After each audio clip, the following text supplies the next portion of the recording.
Petrol ડીઝલમાં ત્રીજો ધુબ્બો, 9 દિવસમાં 5 રૂપિયા વધી ગયા. નિવૃત્તિ અંગે નરેશભાઈની ગોળ ગોળ વાત, અનાર પટેલ સંભાળી શકે ખોડલધામની ધોરા. પેટ્રોલ ડીઝલના ભાવમાં 9 દિવસમાં ત્રીજી વખત વધારો કરાયો. અમદાવાદ પેટ્રોલમાં 99.7 અને ડીઝલમાં 94.99 રૂપિયા પ્રતિ લીટર થયું છે. રાજ્યમાં 260માંથી 133 તાલુકા પંચાયતના પ્રમુખોની જાહેરાત કરવામાં આવી.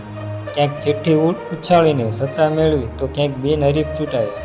ફટાકડા ફોડી જીતની ઉજવણી કરવામાં આવી. 24 મે આદિવાસીઓ દિલ્હીમાં મહારેલી કરશે. ગુજરાતના પણ 6000 આદિવાસીઓ રેલીમાં ભાગ લેશે.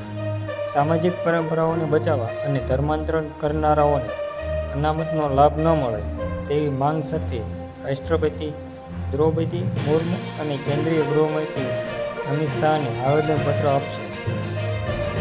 ખોડલધામ ટ્રસ્ટના ચેરમેન નરેશભાઈ પટેલે નિવૃત્તિના સંકેત આપ્યા. તેમણે પણ સ્પષ્ટ કરી દીધું કે તેમના પરિવારમાંથી કોઈ પણ તેમની જગ્યા નહીં લે, જેનાથી એ પણ ચર્ચા છે કે અનાર પટેલ આગામી સમયમાં નરેશ પટેલની જગ્યા લેશે.